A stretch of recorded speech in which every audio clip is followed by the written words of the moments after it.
नमस्कार, मैं ऋतु। वास्तुशास्त्र के नए एपिसोड में आप सभी का स्वागत है। आज हम जानेंगे कि ब्रह्म स्थान पर अगर हम किचन या बाथरूम, टॉयलेट कुछ भी बनाते हैं या सीढ़ियाँ बनाते हैं तो उससे क्या लाभ और क्या हानि हो सकती है। तो हमारे साथ हैं शास्त्री जी। शास्त्री जी नमस्ते। आज आप ब्रह्म स्थान के बारे में बताइए। ब्रह्म स्थान के बारे में जी, पहले ये समझते हैं ब्रह्म स्थान होता क्या है, कहाँ पर होता है। जी, तो जैसे कि इसको हम कोई भी प्लॉट हो जी, उसको क्या करेंगे, नाप करके उसको 9 भागों में बांटेंगे। 9 भागों में कैसे बांटेंगे, ऐसी 3 और ऐसी 3 लाइनें खींच देंगे, 9 भागों में बट जाएगा। जी, तो जैसे ऐसे कर दिया, हो गए जी, 3 खंड हो गए। अब इसको यहाँ से 3 खंड कर देते हैं, ठीक है। ये हो गए, 9 खंडों में बट चुका है। जी, अब ब्रह्म स्थान कहाँ होता है, ये ईशान बता ही दिया था, लिख देता हूँ। ईशान, आग्नेय,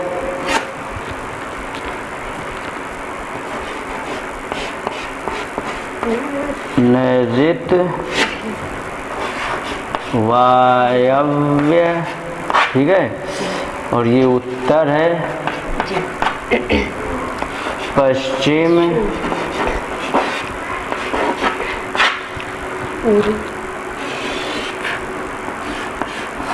पूर्व, ये दक्षिण है, ठीक है।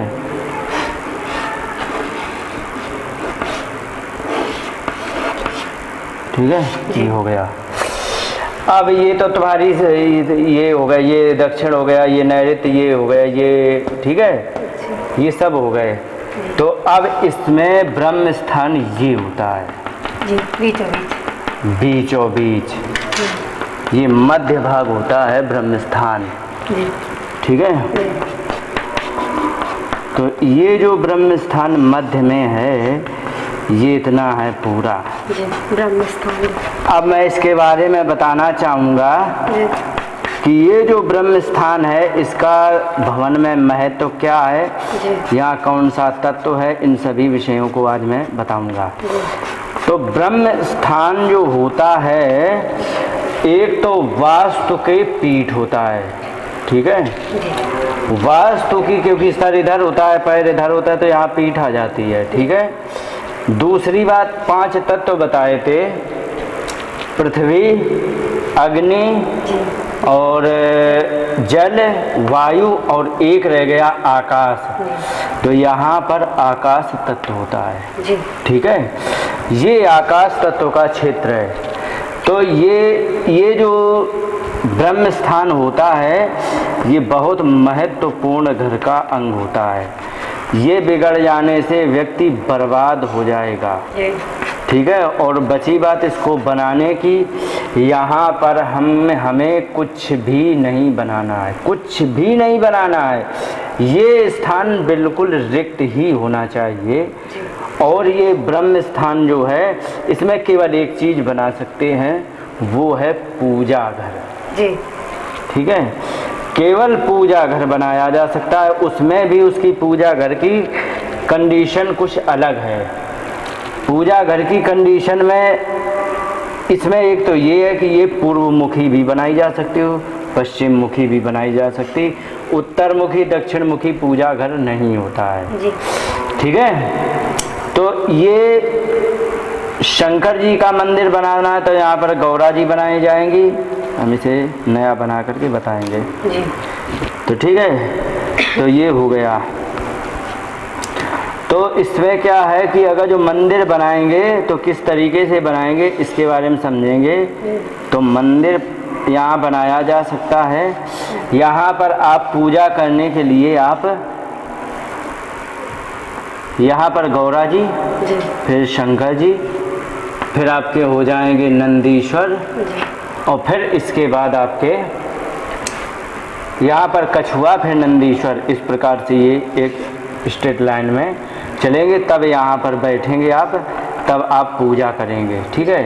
इसी हिसाब से अगर जो आप इधर को करते हैं तो अगर जो आपको बनाना है तो यहाँ पर माता पार्वती का स्थान, फिर शिव जी का स्थान, फिर कछुआ बनाना है और फिर बनाना है आपको नंदीश्वर। तो इस हिसाब से आपको स्टेट माने पश्चिम की मुखी पूजा करनी है तो भी चलेगा, और आपको पूर्व मुखी पूजा, ये पश्चिम मुखी पूजा हो गई क्योंकि आप इधर बैठेंगे तो इधर को मुंह करेंगे, पश्चिम मुखी हो गई। ठीक है, इस प्रकार से हम इसको कर सकते। तो इसमें केवल और केवल पूजा ही दी जा सकती है, बाकी कुछ भी नहीं दिया जा सकता है। अब मैं बताना चाहूँगा कि यदि ब्रह्म स्थान में तुमने, अब एक चीज़ और बता दे, ये ब्रह्म स्थान को आप हमेशा ऊंचा रखना पड़ेगा। सारा घर अगर जो बना है ज़मीन से 1.5 फुट ऊंचा, तो ये 1.5 फुट ऊंचे से 2 इंच और एक्स्ट्रा करना पड़ेगा, जिससे कि क्या है, ये ब्रह्म स्थान ऊंचा हो जाएगा। जिसका ब्रह्म स्थान ऊंचा होता है उसकी प्रगति बहुत अच्छी होती है। अब मान लो किसी का ब्रह्म स्थान नीचे है, तो अगर जो यहाँ ब्रह्म स्थान किसी का गड्ढे में चला गया, ठीक है, तो गड्ढे में जिसका ब्रह्म स्थान गया तो ये जान लीजिए कि उसको दुर्गति अब पक्की हो गई, निश्चित हो गई। उस घर में कभी भी उन्नति नहीं हो सकती, दुर्गति ही दुर्गति होनी है और उसका कोई चारा नहीं है। ठीक है, तो यहाँ पर गड्ढे में कभी, और गड्ढा चूँकि ये पीठ है, अगर जो यहाँ गड्ढा हो गया तो लड़की बिन ब्याही रह जाएगी, सबसे पहला। दूसरी बात ये है कि अगर जो यहाँ गड्ढा हुआ तो हो सकता है कि काऊ घर में बालक बच्चे ना हो, जो बहू आई हो। दूसरी बात, यहाँ से तुम्हारी प्रगति का रास्ता बंद होगा। 100 रुपये की आमदनी है तो 150 का खर्चा पहले हो जाएगा। और क्या होगा कि मान लीजिए कोई व्यक्ति ऐसा है जो तुम्हारा खूब आदर करता है, और वो मान लो दुकान का है या फैक्ट्री का है या कोई भी है, तो तुम्हारा उसके कर्मचारी और तुम्हारा बहुत सम्मान करता है। लेकिन अगर जो तुमने ये यहाँ पर गड्ढा कर दिया है तो सारे संबंध टूटने लगेंगे। अब मैं एक बात और बता दूँ, अगर जो इस कहीं कहीं आपने देखा होगा